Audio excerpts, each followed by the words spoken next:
안녕하십니까. 임정 권사입니다. 오늘은 이어서 출애굽기 21장 이어가도록 할 텐데요. 출애굽기 20장에서는 하나님께서 이제 그 이스라엘 백성들에게 율법을 주시기 시작하는데 그 모든 율법을 이루는 근간의 법이라고 할 수 있는 십계명을 주셨죠. 예, 20장에서 그 십계명이 율법을 이루는 근간법으로 이렇게 우리에게 주어졌는데 그 십계명에 근거해서 어떻게 그 재판할지, 일상생활에서 어떻게 적용할지, 그 모든 그 일상생활에서 발생하는 옳고 그름을 판단하는 기준을 그 재판법으로 21장에서 23장까지 알려주고 계신 것을 볼 수 있어요. 그리고 25장에서 27장까지는 이어서 성막을 어떻게 지을 건지, 하나님이 거하실 곳에 대해서 자세하게 그 설계도로 알려주시는 것을 기록하고 있고요. 그리고 나머지 이제 그 출애굽기의 나머지 부분은 그것을 반복하고 또 실제로 성막을 짓고 하는 그 이야기로 이어지고 있죠. 그리고 이어지는 레위기에서, 출애굽기에 이어지는 레위기에서는 어떻게 음식을 먹고 어떤 거는 먹지 말지 음식법, 정결하게 하는 법, 절기를 어떻게 지킬지, 그리고 특별히 제사를 어떻게 드릴지에 대해서 레위기에서 말씀해주고 계십니다. 이 재판법 중에서 특별히 그 21장에서는 종에 관한 법을 알려주고 계시는데요. 뭐 여기서 남종, 여종, 특히 또 그 여종을 그 외국인에게 팔지 말라라는 그 것에 대해서는 외국에서는 여인들에 대해서 보호하는 법규가 없기 때문에 가만히 그 하나님의 그 법을 보면 하나님의 성품을 드러낸다고 했는데 하나님의 성품을 드러내시는데 가장 근간이 되는 거는 약자를 보호하는 법이거든요. 그래서 여인에 대해서도 이렇게 보호하는 차원에서 외국인에게 팔지 말라라는 그것을 하고 있는 것을 볼 수 있어요. 그리고 이제 그 종에 대한 법에서 그 나만 너의 주인이고 영원한 종은 없다라는 그 메시지를 전하고 계시는데 이거는 하나님께서 욕심이 많으셔서 우리를 모두 종으로 부리려고 하시는 게 아니라 우리가 하나님의 종이 될 때만 그 모든 다른 것으로부터 자녀로부터 물질로부터 명예로부터 모든 것에 얽매이지 않고 자유로울 수 있다는 것을 아시기 때문에 우리가 자유인으로 살기 위해서는 하나님께만 종이 되라고 하시는 그런 메시지가 있다는 것이죠. 그리고 사형에 관한 법을 쭉 설명하고 있고 또 상해배상법, 다른 사람에게 손해를 입힐 때 어떻게 배상해야 되는지를 21장 끝부분뿐만이 아니라 이제 계속해서 말씀하고 계신 것을 볼 수 있습니다. 특히 그 눈에는 눈, 이에는 이, 상해를 배상할 때 우리가 잘 알고 있는 동해보복법에 대한 이야기가 나오는데요.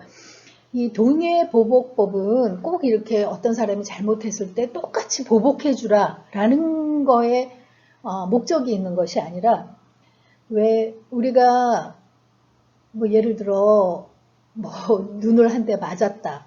그러면 그 눈 한 대만 때리는 것으로 그 보복이 끝나지 않잖아요. 훨씬 더 갚아주려는 것이 그 인간의 복수심이기 때문에 과도한 복수를 막으려고 그 제정한 것이 그 동해보복법의 그 뜻이다라는 것을 알 수 있을 것 같아요. 그리고 그 상해배상법에서 생명은 생명으로 갚으라 이 동해보복 중에서 그런 그 내용이 나오는데 다른 고대법들은 신분을 차별해서 형벌이 정해졌었어요. 그러니까 천민들은 잘못할 때 가차없이 사형해도 좋다. 그렇지만 이렇게 또 신분이 높은 사람에 대해서는 처벌이 약한 그런 것을 볼 수 있는데 하나님의 율법은 그런 그 죄에 대해서 보면서 동등하게 그 율법을 적용할 수 있도록 하는 그런 것들이 그 세상의 그 일반 법하고는 다른 그런 차별되는 것임을 볼 수 있습니다. 21장 읽도록 하겠습니다. 21장. 내가 백성 앞에 세울 법규는 이러하니라. 내가 히브리 종을 사면 그는 6해 동안 섬길 것이요 7째 해에는 몸값을 물지 않고 나가 자유인이 될 것이며, 만일 그가 단신으로 왔으면 단신으로 나갈 것이요 장가들었으면 그의 아내도 그와 함께 나가려니와, 만일 상전이 그에게 아내를 주어 그의 아내가 아들이나 딸을 낳았으면 그의 아내와 그의 자식들은 상전에게 속할 것이요 그는 단신으로 나갈 것이로되, 만일 종이 분명히 말하기를 내가 상전과 내 처자를 사랑하니 나가서 자유인이 되지 않겠노라 하면 상전이 그를 데리고 재판장에게로 갈 것이요 또 그를 문이나 문설주 앞으로 데리고 가서 그것에다가 송곳으로 그의 귀를 뚫을 것이라.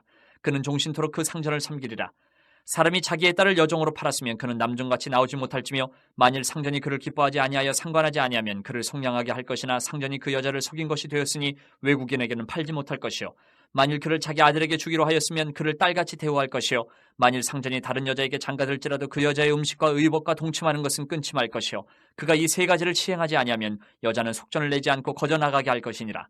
사람을 쳐 죽인 자는 반드시 죽일 것이나, 만일 사람이 고의적으로 한 것이 아니라 나 하나님이 사람을 그의 손에 넘긴 것이면 내가 그를 위하여 한 곳을 정하리니 그 사람이 그리로 도망할 것이며, 사람이 그의 이웃을 고의로 죽였으면 너는 그를 내 제단에서라도 잡아내려 죽일지니라. 자기 아버지나 어머니를 치는 자는 반드시 죽일지니라. 사람을 납치한 자가 그 사람을 팔았든지 자기 수하에 두었든지 그를 반드시 죽일지니라. 자기 아버지나 어머니를 저주하는 자는 반드시 죽일지니라. 사람이 서로 싸우다가 하나가 돌이나 주먹으로 그의 상대방을 쳤으나 그가 죽지 않고 자리에 누웠다가 지팡이를 짚고 일어나 걸으면 그를 친 자가 형벌을 면하되 그간의 손해를 배상하고 그가 완치되게 할 것이니라. 사람이 매로 그 남종이나 여종을 쳐서 당장에 죽으면 반드시 형벌을 받으려니와, 그가 하루나 이틀을 연명하면 형벌을 면하리니 그는 상전의 재산입니다. 사람이 서로 싸우다가 임신한 여인을 쳐서 낙태하게 하였으나 다른 해가 없으면 그 남편의 청구대로 반드시 벌금을 내되 재판장의 판결을 따라낼 것이니라. 그러나 다른 해가 있으면 갑대 생명은 생명으로, 눈은 눈으로, 이는 이로, 손은 손으로, 발은 발로, 된 것은 된 것으로, 상하게 한 것은 상함으로, 때린 것은 때림으로 갚을지니라. 사람이 그 남종의 한 눈이나 여종의 한 눈을 쳐서 상하게 하면 그 눈에 대한 보상으로 그를 놓아줄 것이며, 그 남종의 이나 여종의 이를 쳐서 빠뜨리면 그 이에 대한 보상으로 그를 놓아줄지니라. 소가 남자나 여자를 받아서 죽이면 그 소는 반드시 돌로 쳐서 죽일 것이요 그 고기는 먹지 말 것이며, 임자는 형벌을 면하려니와, 소가 본래 받는 버릇이 있고 그 임자는 그로 말미암아 경고를 받았을 때 단속하지 아니하여 남녀를 막론하고 받아 죽이면 그 소는 돌로 쳐 죽일 것이고 임자도 죽일 것이며, 만일 그에게 속죄금을 부과하면 무릇 그 명령한 것을 생명의 대가로 낼 것이요 아들을 받든지 딸을 받든지 이 법규대로 그 임자에게 행할 것이며, 소가 만일 남종이나 여종을 받으면 소 임자가 은 30세겔을 그의 상전에게 줄 것이요 소는 돌로 쳐서 죽일지니라. 사람이 구덩이를 열어두거나 구덩이를 파고 덮지 아니하므로 소나 나귀가 거기에 빠지면 그 구덩이 주인이 잘 보상하여 짐승의 임자에게 돈을 줄 것이요 죽은 것은 그가 차지할 것이니라. 이 사람의 소가 저 사람의 소를 받아 죽이면 살아있는 소를 팔아 그 값을 반으로 나누고 또한 죽은 것도 반으로 나누려니와, 그 소가 본래 받는 버릇이 있는 줄을 알고도 그 임자가 단속하지 아니하였으면 그는 소로 소를 갚을 것이요 죽은 것은 그가 차지할지니라. 네, 이어지는 22장에서도 그 손해배상법, 다른 사람에게 손해를 입혔을 때 어떻게 배상해 줄지에 대해서 말씀해 주고 계시는 것을 볼 수 있어요. 이웃의 재물을 도둑질했을 경우 자신의 가축에 대한 관리 소홀과 하재로 인해서 이웃의 재산에 피해를 준 경우, 위탁받은 이웃의 물건에 손해를 입힌 경우, 빌려온 물건에 피해를 준 경우, 또 처녀를 범한 자에 대한 경우 등등에 대해서 어떻게 배상을 해야 될지를 알려주고 계시죠. 우리가 아까 21장에서도 소가 해를 입혔을 때, 타인의 짐승이 해를 입혔을 때 등등의 오늘날에 이렇게 우리가 알아야 할 이런 법은 아니기 때문에 우리가 이 부분을 읽을 때 좀 먼 나라 얘기처럼 들리기는 하는데요. 이런 물법 밑에 깔려 있는 그 정신만은 오늘날에도 이렇게 적용되는 것이기 때문에 그것에 우리가 이렇게 중점을 두고 읽으면 좋을 것 같아요. 이어지는 22장 18절부터는 종교적 범죄자들, 특히 반드시 죽여야 할 범죄자들에 대해서 얘기하고 있는데, 무당은 반드시 죽이라고 이렇게 말씀하고 계세요. 하나님께서 이렇게 우상을 섬기게 하는 그런 일을 하는 자들을 굉장히 악하게 보신 것을 볼 수 있습니다. 그리고 짐승과 교접하는 자는 반드시 죽이고, 또 우상 숭배자들, 그들도 반드시 죽여라 라고 이렇게 반드시 사형에 처해야 할 자들에 대해서 언급하고 계시고요. 그 다음에 이제 약자들에 대한 보호법. 하나님께서 주시는 율법의 근간을 이루는 정신이기도 한데 여기서 특별히 또 강조하고 있어요. 이방 나그네들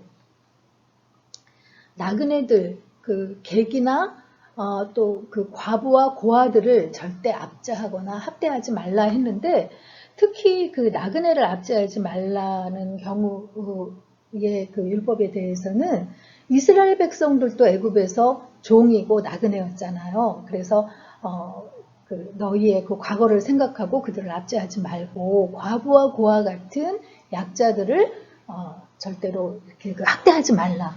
이 법은 구약에서 여러 번 반복해서 말씀하고 계시고요. 또 나중에 이제 그 예언서에 보면 이렇게 과부와 고아들을 학대하지 말라고 하였는데 너희들이 그들을 오히려 착취했다는 그것을 이제 그 심판의 이유로 하나님께서 언급하고 계신 것들을 볼 수 있어요. 그래서 과부와 고아가 사회적인 약자들인데 이런 자들을 절대 해롭게 하지 말라.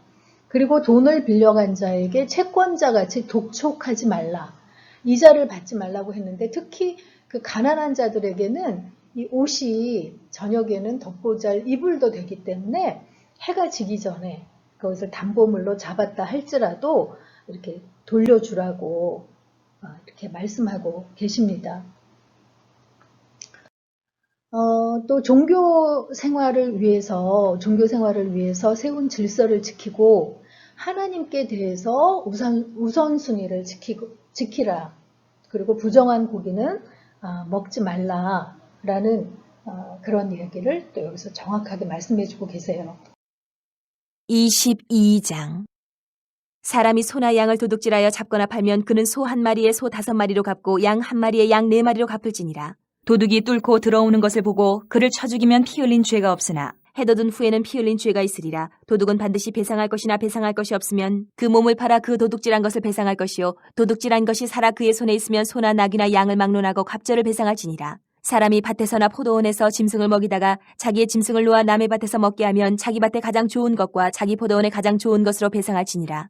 불이 나서 가시나무에 댕겨 낫갈이나 거두지 못한 곡식이나 팥을 태우면 불러온 자가 반드시 배상할지니라. 사람이 돈이나 물품을 이웃에게 맡겨 지키게 하였다가 그 이웃집에서 도둑을 맞았는데 그 도둑이 잡히면 갑절을 배상할 것이요 도둑이 잡히지 아니하면 그 집주인이 재판장 앞에 가서 자기가 그 이웃의 물품에 손댄 여부의 조사를 받을 것이며 어떤 이른 물건 즉 소나 낙이나 양이나 의복이나 또는 다른 이른 물건에 대하여 어떤 사람이 이르기를 이것이 그것이라 하면 양편이 재판장 앞에 나아갈 것이요 재판장이 죄 있다고 하는 자가 그 상대편에게 갑절을 배상할지니라. 사람이 낙이나 소나 양이나 다른 짐승을 이웃에게 맡겨 지키게 하였다가 죽거나 상하거나 끌려가도 본 사람이 없으면 두 사람 사이에 맡은 자가 이웃의 것에 손을 대지 아니하였다고 여호와께 맹세할 것이요 그 임자는 그대로 믿을 것이며 그 사람은 배상하지 아니하려니와 만일 자기에게서 도둑 맞았으면 그 임자에게 배상할 것이며 만일 찢겼으면 그것을 가져다가 증언할 것이요 그 찢긴 것에 대하여 배상하지 아니할지니라. 만일 이웃에게 빌려온 것이 그 임자가 함께 있지 아니할 때에 상하거나 죽으면 반드시 배상하려니와 그 임자가 그것과 함께 있었으면 배상하지 아니할지니라. 만일 새낸 것이면 새로 족하니라. 사람이 약혼하지 아니한 처녀를 꾀어 동침하였으면 납폐금을 주고 아내로 삼을 것이요 만일 처녀의 아버지가 딸을 그에게 주기를 거절하면 그는 처녀에게 납폐금으로 돈을 낼지니라. 너는 무당을 살려두지 말라. 짐승과 행음하는 자는 반드시 죽일지니라. 여호와 외에 다른 신에게 제사를 드리는 자는 멸할지니라. 너는 이방 나그네를 압제하지 말며 그들을 학대하지 말라. 너희도 애굽 땅에서 나그네였습니다. 너는 과부나 고아를 해롭게 하지 말라. 내가 만일 그들을 해롭게 함으로 그들이 내게 부르짖으면 내가 반드시 그 부르짖음을 들으리라. 나의 노가 맹렬함으로 내가 칼로 너희를 죽이리니 너희 아내는 과부가 되고 너희 자녀는 고아가 되리라.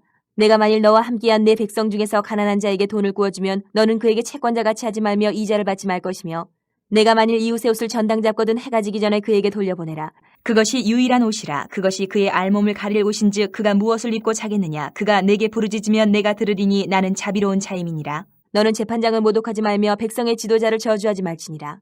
너는 내가 추수한 것과 내가 짜낸 즙을 바치기를 더디하지 말지며 내 처음 난 아들들을 내게 줄지며 내 소와 양도 그와 같이 하되 이래 동안 어미와 함께 있게 하다가 여드레 만에 내게 줄지니라. 너희는 내게 거룩한 사람이 될지니 들에서 짐승에게 찢긴 동물의 고기를 먹지 말고 그것을 개에게 던질지니라. 네, 공평에 대한 규례가 3장에 이어지고 있습니다. 유언 비어를 퍼뜨리지 말라, 위증하지 말라, 원수의 가축의 도움을 필요로 할 때도 도와주라.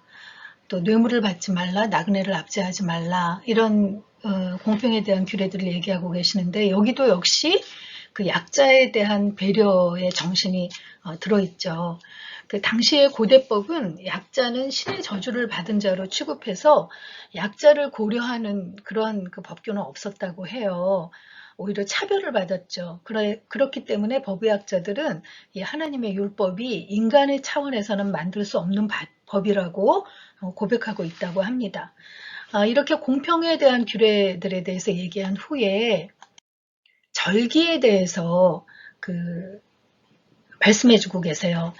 하나님께서 그 절기에 대한 것을 그 모세오경에 계속해서 반복해가지고 말씀하고 계시거든요. 이 절기들을 이렇게 지키라라고 하나님이 그 명하신 이유는 이 절기들을 우리도 왜 그 어버이날 같은 거를 정하는 경우에 그날만 그 어버이께 감사하라는 게 아니라 항상 감사해야 되지만 특별히 그날을 정해놓고 더 감사를 기억하는 거잖아요.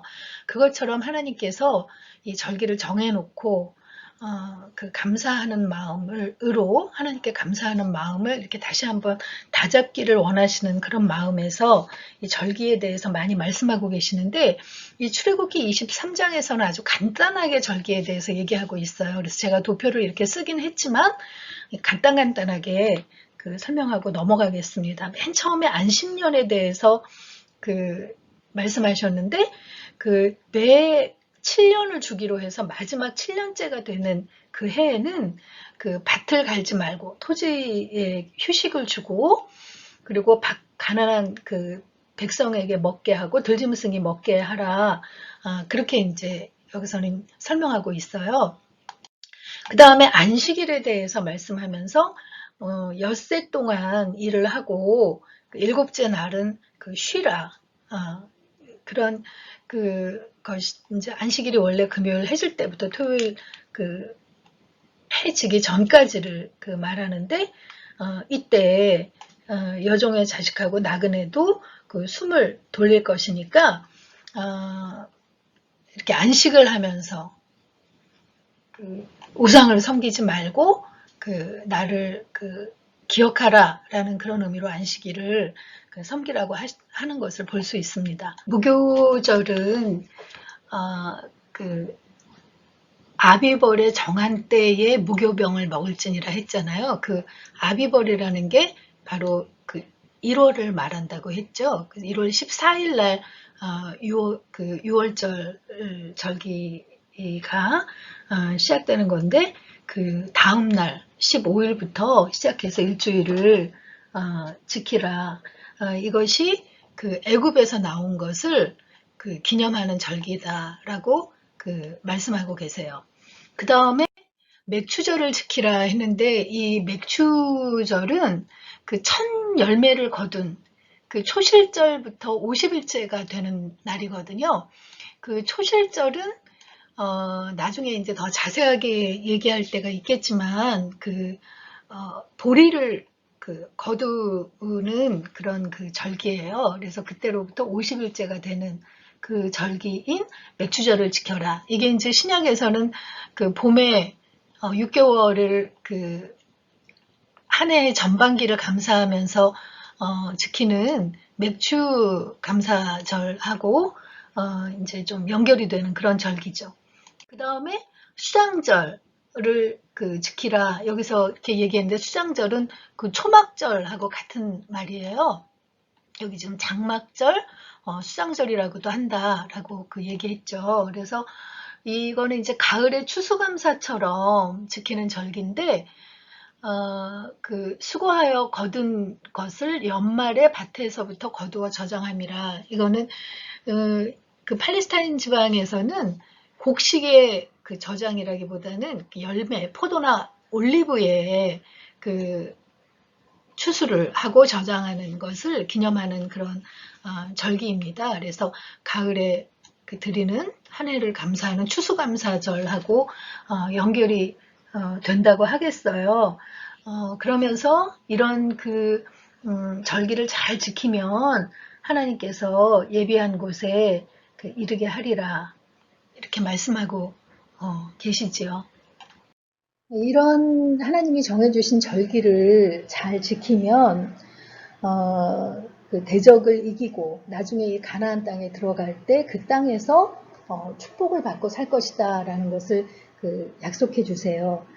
그런데 이 가나안 땅에 입성하는 것이 아주 급격하게 그냥 한순간에 이 땅을 점령하는 것이 아니라 점진적으로 성취할 것이다 라는 것을 얘기해 주세요. 실제로 이 가나안에 들어가서 맨 처음에 이제 이 중부를 점령하고 여리고성이랑 이 아이성을 비롯한 그 다음에 이제 남부를 점령하고 그리고 북부를 점령하는 것이 여호수아서에서 이제 몇 장에 걸쳐서 이렇게 짧게 기록이 되어 있지만 실제로는 약 7년간이 걸쳐서 점령하게 되는 것을 볼 수 있어요. 그리고 그 약속의 땅의 경계를 알려주시는데요.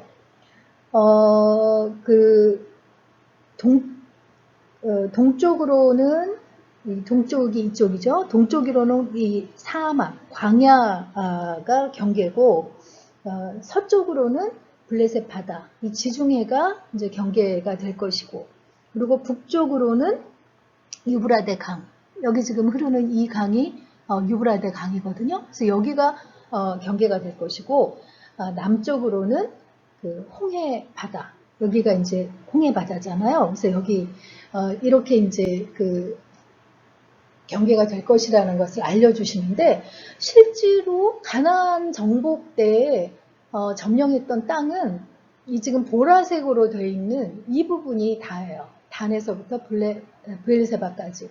여기가 이제 가나안 때 점령했던 땅이고 사울 왕 때까지도 여기가 경계였죠. 그런데 여기 지금 카키색으로 기록된 이렇게 영토가 넓어진 이 부분부터 요 밑에 여기까지는 이제 다윗 시대에 이렇게 점령한 거고요.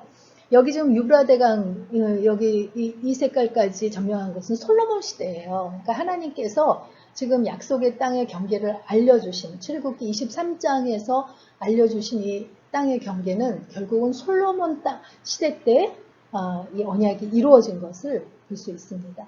23장까지 읽고 마치도록 하겠습니다. 23장. 너는 거짓된 풍설을 퍼뜨리지 말며 악인과 연합하여 위증하는 증인이 되지 말며 다수를 따라 악을 행하지 말며 송사의 다수를 따라 부당한 증언을 하지 말며 가난한 자의 송사라고 해서 편벽되이 두둔하지 말지니라. 내가 만일 내 원수의 길 잃은 소나 나귀를 보거든 반드시 그 사람에게로 돌리치며 내가 만일 너를 미워하는 자의 나귀가 짐을 싣고 엎드러짐을 보거든 그것을 버려두지 말고 그것을 도와 그 짐을 부릴지니라. 너는 가난한 자의 송사라고 정의를 굽게 하지 말며 거짓 일을 멀리하며 무죄한 자와 의로운 자를 죽이지 말라. 나는 악인을 의롭다 하지 아니하겠노라. 너는 뇌물을 받지 말라. 뇌물은 밝은 자의 눈을 어둡게 하고 의로운 자의 말을 굽게 하느니라.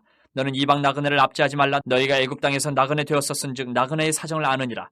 너는 6해 동안은 너희의 땅에 파종하여 그 소산을 거두고 7째 해에는 갈지 말고 묵혀두어서 내 백성의 가난한 자들이 먹게 하라. 그 남은 것은 들짐승이 먹으리라. 내 포도원과 감람원도 그리할지니라. 너는 6해 동안에 내 일을 하고 7째 날에는 쉬라. 내 소와 나귀가 쉴 것이며 내 여종의 자식과 나그네가 숨을 돌리리라. 내가 내게 이른 모든 일을 삼가 지키고 다른 신들의 이름은 부르지도 말며 내 입에서 들리게도 하지 말지니라. 너는 매년 3번 내게 절기를 지킬지니라. 너는 무교병의 절기를 지키라. 내가 내게 명령한 대로 아비벌의 정한 때에 1해 동안 무교병을 먹을지니 이는 그달에 내가 애굽에서 나왔음이라. 빈손으로 내 앞에 나오지 말지니라. 맥추절을 지키라. 이는 내가 수고하여 밭에 뿌린 것의 첫 열매를 거둠이니라. 수장절을 지키라. 이는 내가 수고하여 이룬 것을 연말에 밭에서부터 거두어 저장함이니라. 내 모든 남자는 매년 3번씩 주 여호와께 보일지니라. 너는 내 제물의 피를 유교병과 함께 드리지 말며 내 절기 제물의 기름을 아침까지 남겨두지 말지니라. 내 토지에서 처음 거둔 열매의 가장 좋은 것을 가져다가 너희의 하나님 여호와의 전에 드릴지니라. 너는 염소 새끼를 그 어미의 저주로 삼지 말지니라. 내가 사자를 내 앞서 보내어 길에서 너를 보호하여 너를 내가 예비한 곳에 이르게 하리니 너희는 상가 그의 목소리를 청종하고 그를 노엽게 하지 말라. 그가 너희의 허물을 용서하지 아니할 것은 내 이름이 그에게 있음이니라. 내가 그의 목소리를 잘 청종하고 내 모든 말들을 행하면 내가 내 원수에게 원수가 되고 내 대적에게 대적이 될지라. 내 사자가 내 앞서가서 너를 아모리 사람과 헷 사람과 브리스 사람과 가나안 사람과 히위 사람과 여부수 사람에게로 인도하고 나는 그들을 끊으리니 너는 그들의 신을 경배하지 말며 섬기지 말며 그들의 행위를 본받지 말고 그것들을 다 깨뜨리며 그들의 주상을 부수고 내 하나님 여호와를 섬기라. 그리하면 여호와가 너희 양식과 물에 복을 내리고 너희 중에서 병을 제하리니 내 나라에 낙태하는 자가 없고 임신하지 못하는 자가 없을 것이라. 내가 너의 날수를 채우리라. 내가 내 위엄을 내 앞서 보내어 내가 이를 곳의 모든 백성을 물리치고 내 모든 원수들이 내게 등을 돌려 도망하게 할 것이며 내가 왕벌을 내 앞에 보내리니 그 벌이 히위 족속과 가나안 족속과 헷 족속을 내 앞에서 쫓아내리라. 그러나 그 땅이 황폐하게 되므로 들짐승이 번성하여 너희를 해할까여 1년 안에는 그들을 내 앞에서 쫓아내지 아니하고 내가 번성하여 그 땅을 기업으로 얻을 때까지 내가 그들을 내 앞에서 조금씩 쫓아내리라. 내가 내 경계를 홍해에서부터 블레셋 바다까지 광야에서부터 강까지 정하고 그 땅의 주민을 내 손에 넘기리니 내가 그들을 내 앞에서 쫓아낼지라. 너는 그들과 그들의 신들과 언약하지 말라. 그들이 내 땅에 머무르지 못할 것은 그들이 너를 내게 범죄하게 할까 두려움이라. 내가 그 신들을 섬기면 그것이 너의 올무가 되리라.